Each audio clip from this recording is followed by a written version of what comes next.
Welcome to Khan's Crop Academy. Good morning, student. Hi, we are going to learn Agriculture, Science and Technology, Standard 12, Chapter number 14, Preservation. Preservation. In previous lecture, explained the Food Safety and Standard Authority of India याबद्दल आपण त्याचे rules regulation याचा कायद्याचा अभ्यास केलेला आहे. या food production प्रिझर्वेशनचे जे रूल्स आहेत रेग्युलेशन्स आहेत याबद्दल आपण फर्स्ट लेक्चरमध्ये पूर्ण एक्सप्लेन केलेले आहे. तर आज आपण स्टार्ट करणार आहोत प्रिझर्व्ड फ्रूट प्रोडक्ट्स. प्रिझर्व्ड फ्रूट प्रोडक्ट याबद्दल माहिती आपण बघणार आहोत. तर विद्यार्थी मित्रांनो, फटाफट पेन घ्या, नोटबुक तयार ठेवा आणि जे जे पॉईंट आहे महत्त्वाचे ते लिहित राहा. बघत राहणे आणि लिखाण करणे तरच तुम्हाला समजणार. आणि हा चॅप्टर इंटरेस्टिंग आहे. फ्रूट प्रिझर्वेशन जे म्हटलं जातं, fruit preservation. What is mean bye fruit preservation? It is a technique in which extending storage life of the produce without deterioration of quality for its future use, known as fruit preservation. Preservation म्हणा, fruit preservation, vegetable preservation म्हणजेच काय की अशी technique की त्याचं life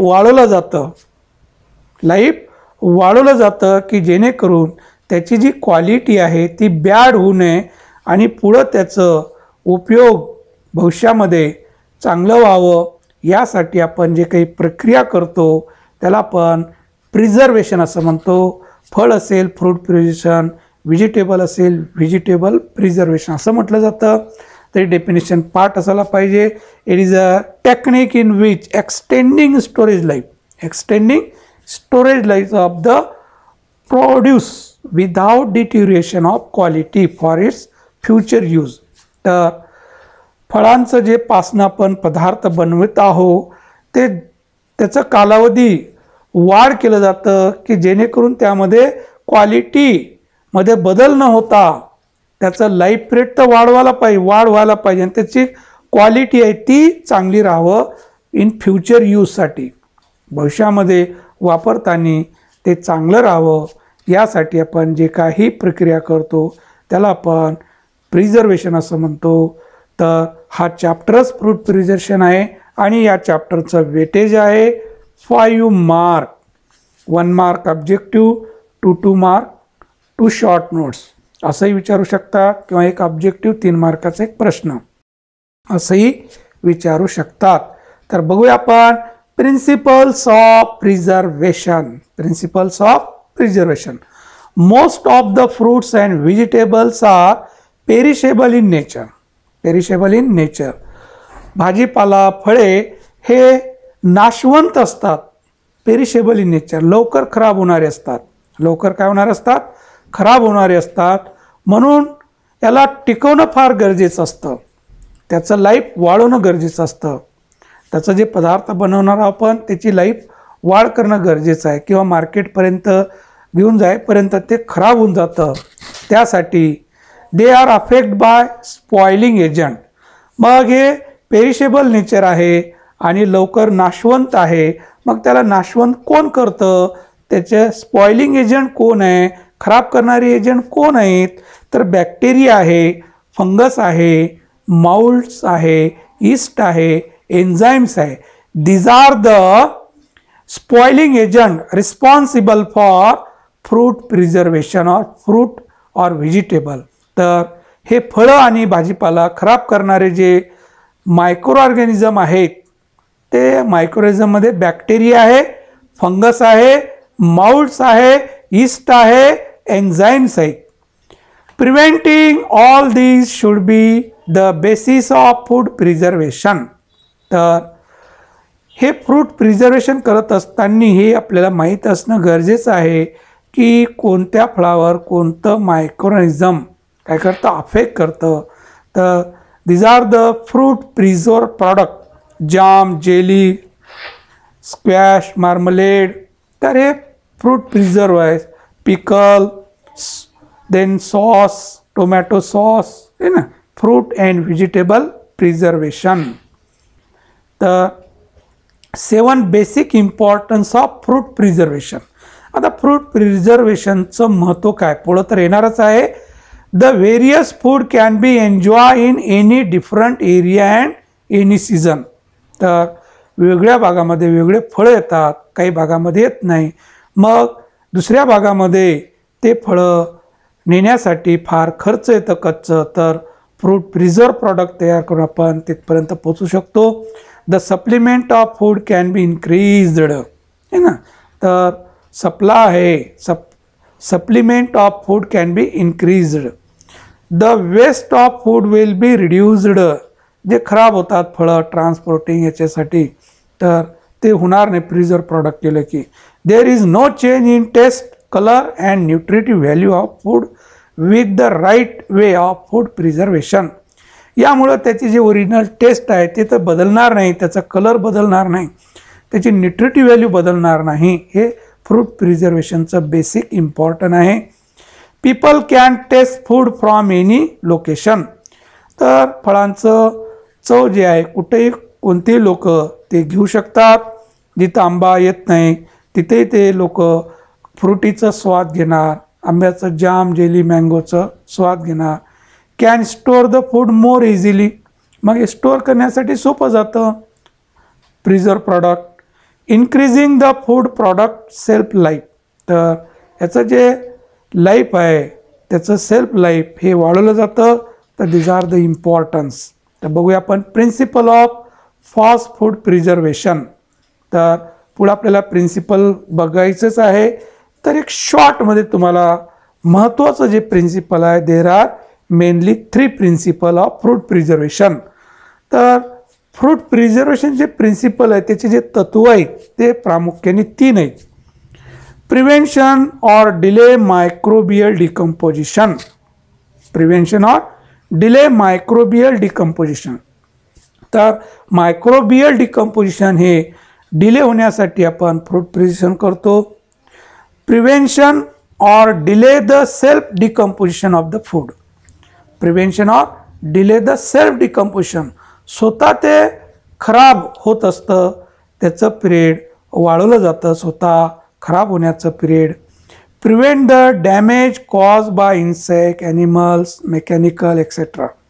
तर prevent the damage cause by insect, कीटकाद्वारे, ॲनिमलद्वारे, मेकॅनिकलद्वारे जे खराब होतं आपलं लोणचं. कोणी हात विष्ट टाकू देत नाही. जे लोणच्याची भरणी असते त्यामध्ये चम्मच ठेवलं जातं वेगळं. आणि जर काही कॉन्टॅमिनेशन झालं तर लवकर लोणचं काय होतं ते खराब होतं, सेल्फ डिकम्पोजिशन व्हायला सुरुवात होतं. तर हे जे काही प्रिन्सिपल आहे 3 प्रिन्सिपल्स आपल्याला अभ्यास करायचा आहे. तर बघूया आपण. विलियम सी फ्रॉझियर 1894 और 1991 फूड मायक्रोबायोलॉजिस्ट आहे. फूड मायक्रोबायोलॉजिस्ट होऊन गेलेला आहे scientist. Keeping the good quality of fruit and their product by following principle. जर आपल्याला फळ जास्त दिवस टिकवायचं असेल किंवा फळापासून बनवलेलं पदार्थ जास्त दिवस आपल्याला चांगलं ठेवायचं असेल तर या विलियम सी फ्रॉझियरनं जे सांगितलेले प्रिन्सिपल आहेत, तत्व आहेत, त्या तत्वाचं आपण तंतोतंत पालन जर केलं तर आपलं फ्रूट प्रिझर्व प्रॉडक्ट हे जास्त दिवस चांगलं राहणार आहे. तर बघूया आपण. First principle, prevention or delay decomposition of microbial. तर prevention or delay decomposition of microbial. तर सूक्ष्मजीवापासनं जे प्रॉडक्ट खराब होतं, डिकम्पोज व्हायला लागतं, ते डिले करण्यासाठी आपण काय करायला पाहिजे.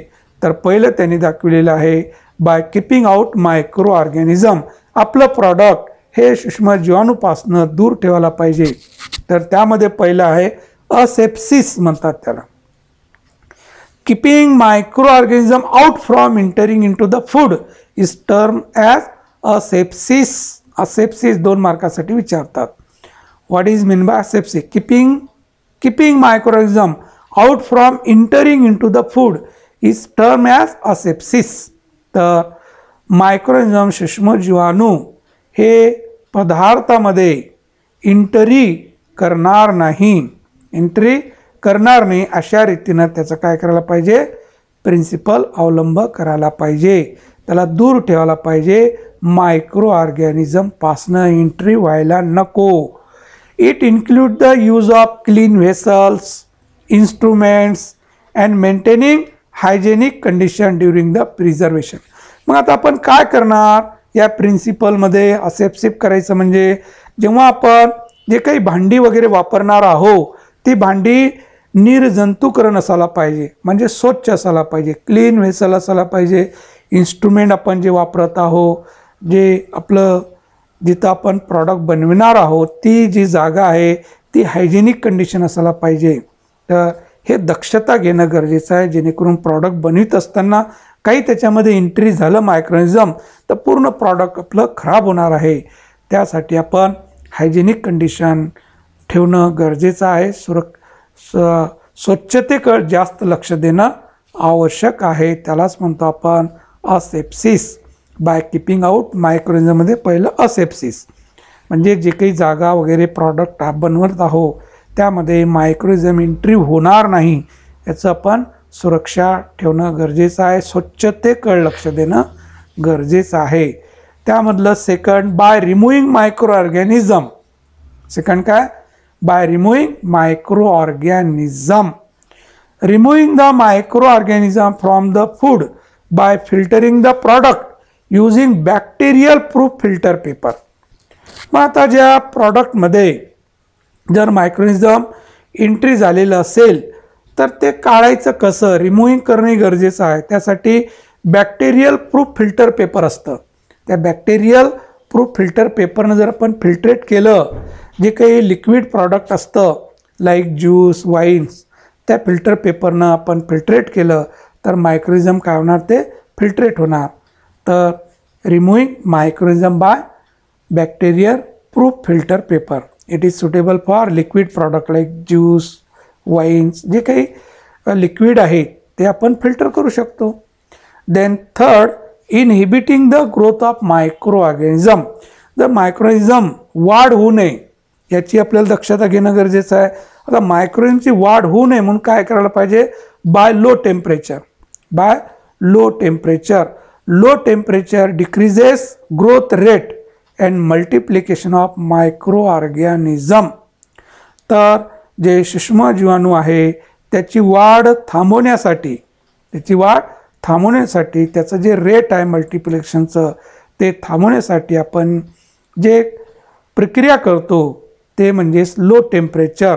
तर आपण कमी तापमानामध्ये जर ठेवलं प्रॉडक्ट तर तो जास्त दिवस चांगलं राहतं, म्हणजे मायक्रोनिझमची वाढ होत नाही त्याच्यामध्ये. Inactivity of micro organism.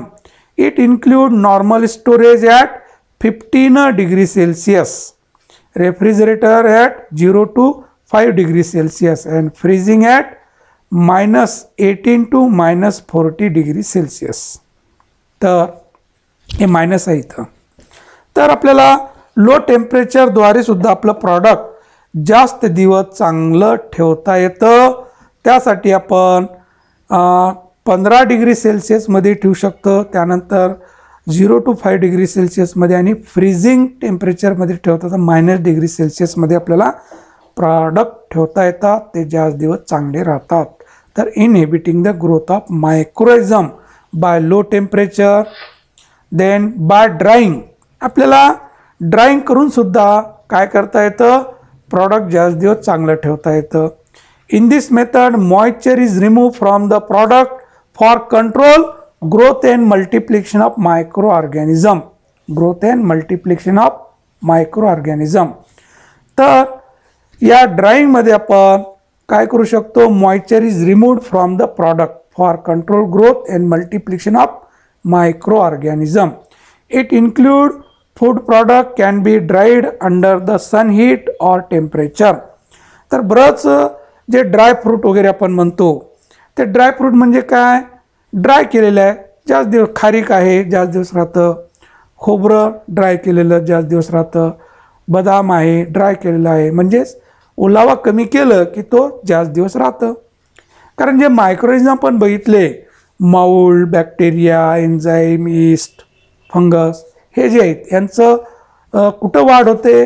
जिथं वॉटर आहे, टेम्परेचर आहे, लाईट आहे आणि फूड आहे. हे 4 घटक मध्ये कमी झालं कोणतरी तर त्याच्या वाढीमध्ये काय होतं? डिस्टर्ब होतं. तर आपण पाणी काढून टाकलं, फूड आहे, लाईट आहे, टेम्परेचर आहे, तरी त्याची वाढ होणार नाही, कारण ओलावा पाहिजे त्याला. पूर्ण ड्राय असेल तर वाढच होणार नाही, है ना. तर हे 4 वर प्रिझर्व प्रॉडक्ट जे आपण तयार करतोय, 4 फॅक्टर जे आहेत त्याचे यावर अवलंबून आहे. त्यामध्ये एखादी फॅक्टर आपण कमी केलं की त्याचं इनहिबिटिंग द ग्रोथ ऑफ मायक्रोनिझम होतं. ओलावा कमी करणे किंवा टेम्परेचर कमी करणे, लाईट न देणे, है ना, हे घटक आहेत त्याचे. या 4 पैकी एक जर कमी झालं की त्याच्या वाढीमध्ये फरक पडतं. थर्ड, बाय केमिकल और preservatives. Then certain chemical or preservatives are used to control the growth of microorganism. तर सर्टेन केमिकल आहे, त्याला आपण प्रिझर्वेटिव्ज असं म्हणतो. आपण बरेच प्रिझर्वेटिव्ह वापरतात. आपण जे काही प्रिझर्व प्रॉडक्ट आपण खात असाल, विकत घेत असाल, त्यामध्ये हमखास आपण जर वाचलो तर त्यामध्ये प्रिझर्वेटिव्ह असं नाव येतं. त्यामध्ये प्रिझर्वेटिव्ह वापरलं असतं म्हणून त्याचं लाईफ वाढतं, म्हणजे inhibiting the growth of microorganism. It includes sugar, salt, acetic acid, spices, sulfur dioxide, benzoic acid, then metabisulfate. These are the preservatives. तर नॅचरल प्रिझर्वेटिव्ह आणि आर्टिफिशियल प्रिझर्वेटिव्ह असंही त्याचं क्लास होतं. तर हे शुगर, साल्ट जे आहे हे नॅचरल प्रिझर्वेटिव्ह आहे.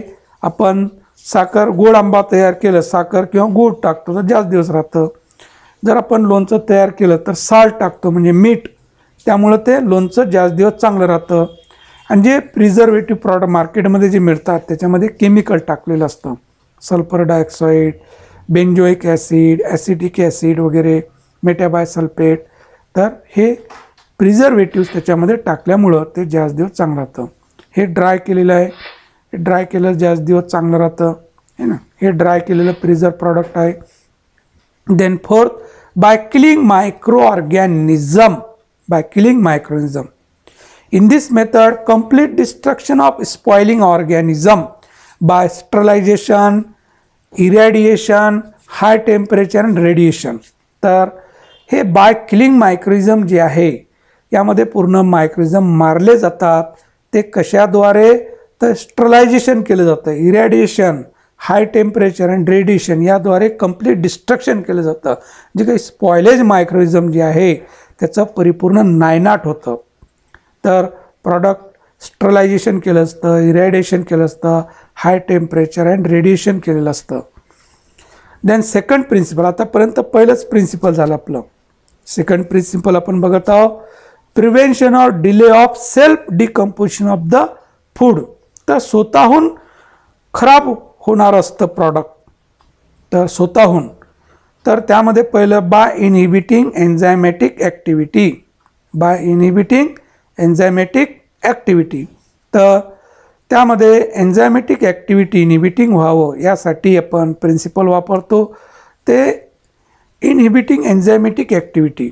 तर स्वतः प्रॉडक्ट काय करतं? एन्झाईम वगैरे सिक्रेट करतं, त्यामध्ये मायक्रोनिझम सिक्रेट करतं, स्वतः तो डिकम्पोज होतं. बाहेरून काही एंट्री केलं नाही तरी आतमध्येच तो खराब होऊन जातं. Products are dipping it in boiling water or steam for 2 to 5 minutes for inhibiting the growth of enzyme. त्यामध्ये एन्झाईम जे आहेत ते एन्झाईम इनहिबिटिंग होतात. तर बॉइलिंग वॉटरमध्ये जे 100 डिग्री सेल्सिअस तापमानामध्ये तो प्रॉडक्ट 2 ते 5 मिनटामध्ये त्याला तेवढ्या गरम पाण्यामधून ते बॉटल काय केलं जातं? प्रॉडक्ट पास केलं जातं. त्यामुळं असलेले एन्झायमॅटिक ॲक्टिव्हिटी ते काय होतात? मरून जातात, इनहिबिटिंग होतात. तर प्रॉडक्ट बॉटलमध्ये वगैरे भरल्यानंतर हे स्टरलायझेशन केलं जातं, म्हणजेच डिपिंग केलं जातं बॉइलिंग वॉटरमध्ये. Then B, prevention of chemical reaction. Chemical reaction प्रॉडक्टमध्येच आणखी केमिकल रिॲक्शन सुरुवात होतं. In this method add antioxidant for control chemical reaction.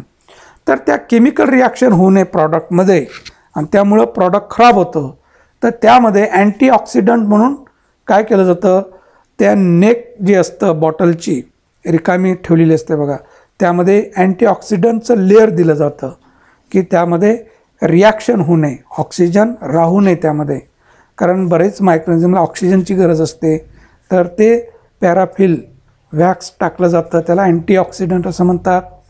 Then oxidation reaction काय करतं तर स्टॉप करतं. ऑक्सिडेशन, ऑक्सिजन जे ऑक्सिजन मिळालं तर ऑक्सिडेशन रिॲक्शन सुरू होतं प्रॉडक्टमध्ये, तर ते होऊ नये यासाठी अँटीऑक्सिडंटचा वापर केला जातं. तर sulphur solution is commonly used for this purpose. तर सल्फर सोल्युशन जे आहे हे ऑक्सिडेशन रिॲक्शनचं कार्य करतं, अँटीऑक्सिडंटचं कार्य करतं. Then last principle, minimizing damages by insect, pest and diseases. तर तिसरं principle minimizing damage by insect, pest and diseases. तर कीटकाद्वारे, रोगाद्वारे त्या प्रॉडक्ट खराब होऊ नये यासाठी काय करणं गरजेचं आहे. In this method precaution is taken at each stage of processing of product is packed under proper aseptic method. तर जेव्हा आपण सुरुवातीपासनं पॅकिंग होईपर्यंत जे आपण प्रोसेस करतो त्या सगळ्या प्रोसेस हे कसे असायला पाहिजे, स्वच्छ असायला पाहिजे, त्यामध्ये कोणतंही कीटक एंट्री व्हायला नको. तर हे जे प्रिझर्व प्रॉडक्ट आहेत यामध्ये गोळ असणार आहे, तर बरेच कीटकं माश्या वगैरे येऊन बसतात आणि ते कुठून आलेले असतात ते पता राहत नाही आणि त्याच्यामध्ये मायक्रोइझम आलेलं असतं आणि तेच कॉन्टॅक्ट याच्यामध्ये झालं की प्रॉडक्ट नंतर खराब होऊन जातं. यासाठी त्यामध्ये प्रिकॉशन घेणं गरजेचं आहे. सुरुवातीपासनं एंडपर्यंत सगळे जे स्टेजेस आहेत पॅकिंग करेपर्यंत हे पूर्ण असेप्टिक मेथड असायला पाहिजे, फार कंट्रोल कंडिशन असायला पाहिजे. त्यामध्ये एंट्रीज व्हायला नको, मायक्रोइझम नाही ना कीटकं नाही, तर तुमचं प्रॉडक्ट हे जास्त दिवस चांगलं राहू शकतं. तर हे तीन प्रिन्सिपल हे आहेत. त्या तिन्ही प्रिन्सिपलचा पण व्यवस्थित अभ्यास केलेला आहे. तर विद्यार्थी मित्रांनो, व्यवस्थित इतरांना शेअर करा, सबस्क्राईब करा आणि आपण हे पूर्ण चॅप्टर झाल्यानंतर आता अर्धच चॅप्टर बाकी आहे, सगळं सिलेबस संपलेलं आहे. त्यानंतर आपण 1 बाय 1 प्रत्येक चॅप्टरवरचं IMP महत्त्वाचं जे भाग आहे त्याच्यावर आपण व्हिडिओ तयार करणार आहोत. बघत राहा विद्यार्थी मित्रांनो. थँक्स. जय जवान जय किसान.